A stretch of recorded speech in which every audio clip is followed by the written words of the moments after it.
بسم اللہ الرحمن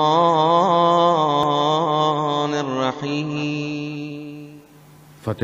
رسول خدا جب مکہ سے مدینہ آئے، مدینہ میں اپنی حکومت بنائی، حکومت بنا کر پہلی جنگ ہوئی، جنگ بدر آپ کے سامنے ہے، 313 افراد اس کے اندر، تھوڑے سے گھوڑے، کچھ تلواریں، لیکن اللہ پر ایمان، توقع، رسول خدا کے پیچھے جنگ کی۔ کفار مکہ شکست کھا گئے۔ اب جو ہے وہ غالباً سعید بن عمیر ہے یا عمیر بن سعید ہے، شخص ہے بہرحال، مسجد الحرام جو ہے بنی ہوئی اس زمانے میں جو جگہ تھی مکہ کے پاس، داخل ہوا اندر، کیا دیکھا؟ صفان بن امیہ بیٹھا ہوا ہے جھک کر، عجیب سی حالت میں۔ اس نے جا کے بولا کہ کیا ہوا؟ اب اندر غصہ ہے، کیا یہ جو نام لیا رسول کا، یہ ہمارے درمیان میں تھا، ہمارے درمیان رہتا تھا، ہم نے مارنے کی بھی کوشش کی مگر نہیں چلا گیا، اور وہاں جا کر اس نے حکومت بنا لی ہے، حکومت بنا کر ہمیں شکست دے دی۔ کہا کہ کوئی ہو اور جا کر اس کو مار کے آ جائے نا۔ تو یہ واب ابن عمیر کیا کہتا ہے؟ کہتا ہے اگر میں یہ کام کروں، کہا تمہارا سارا خرچہ، تمہارا سارا پیسہ، تمہاری گھر والوں کو اپنے گھر والوں سے زیادہ، اس نے کہا میرا قرضہ بھی ہے، کہا تمہارا قرضہ بھی، کہا ثابت قول رہو گے؟ کہہ رہا ہاں، کہہ رہا ٹھیک ہے۔ اس نے تلوار خریدی، تلوار کو زہر آلودہ کیا۔ کہا جاؤ گے کیسے؟ کہا میرا بیٹا جنگ بدر میں اسیر ہوا ہے، میں اس کو چھڑانے جاؤں گا اور رسول کو ختم کر دوں گا۔ اب یہ چلا، مسجد مدینہ پہنچا، کہا کیسا ہے؟ کہہ رہا رسول خدا سے ملنا ہے، اپنا بیٹا چھڑوانا ہے۔ مسجد نبوی، رسول خدا بیٹھے ہوئے ہیں، یہ آیا، رسول خدا نے دیکھا اس کو، کہا کیسے آنا ہوا؟ کہا اپنے بیٹے کے لیے آیا ہوں، اس کا فدیہ دینے، آپ سے آزاد کرا لوں۔ کہا اچھا، تو تلوار کیوں لے کے آئے ہو؟ کہا وہ آپ کو تو پتہ ہے رستے میں خطرہ ہے۔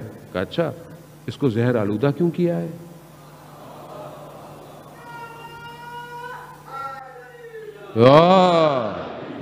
اب پریشان ہو گیا۔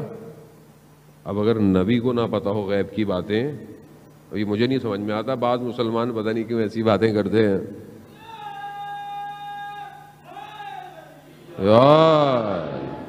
معصوم ہے، غیب تو پتا ہوگا، یہ ان کے لیے کون سی بڑی بات ہے؟ جب یہ کہا نا کہ یہ کیوں کیا، تو پہلے تو انکار کرنے لگ گیا، انکار کیا اس نے۔ کہا اچھا، مکہ کے پاس صفان کے ساتھ بیٹھ کر تم نے مگر پلاننگ نہیں کی ہے، تمہارے گھر والوں کے پیسے دے گا، تمہارے قرضوں کو دے گا۔ اب تو یہ کہا لگتا ہے تیسرے شخص آپ تھے وہاں۔ آ گیا، پاؤں میں پڑ گیا، ایمان لے آیا، مسلمان ہو گیا، بیٹا آیا مسلمان ہو گیا۔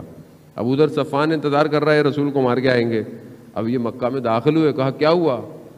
کہا ہم تو مسلمان ہو گئے، ہم تو، یہ ہے خاشیت، اثر پذیری، قبول کر لیا رسول کو۔ ناراض ہو گیا وہ، کہا میں نے تمہیں نہیں، میں تمہارا بات ہی نہیں کی۔ فتح مکہ جب ہوئی تو رسول خدا نے سب کو معاف کیا سوائے 10 لوگوں کے، 8-10 لوگوں کے سوا سب کو معاف، اس میں ہی صفان بھی تھا۔ کیوں؟ کیونکہ اس نے ٹیررسٹ پلان کیا تھا رسول کے خلاف۔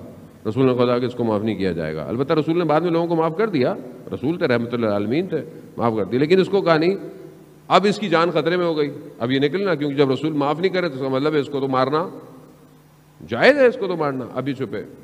اب وہی شخص وہاب بن عمیر، دیکھیں اس لیے کہتے ہیں دوست اچھا ہونا چاہیے، دوست آپ کا ایسا ہو جسے دیکھ کر خدا یاد آئے۔ اچھا، تو یہ دوست تھا نا، دوست تھا، اس حالت میں رسول کے پاس آیا سفارش کرنے، یا رسول اللہ میرا دوست ہے، معاف کر دیجیے۔ رسول خدا نے کہا چلو معاف کر دیتے ہیں، میرا امامہ لو، کیونکہ اگر وہ اکیلا باہر نکلا تو اس کو یہ مجھے پہنچنے سے پہلے مار دیں گے، میرا امامہ لو تاکہ لوگ اس کو کچھ کہیں نہ۔ اس کو لے کر آئے، مسلمان ہوا، جنگ حنین میں مولا علی کے ساتھ تھا۔ یہ ہے اثر پذیری، خاشیت ہونا، یہ ہے ہمارے، یہ ہمیں اپنے اندر پیدا کرنی ہے۔ جانے وہ تم کربلا، یہی خاشیت تو بیان کر رہی ہے۔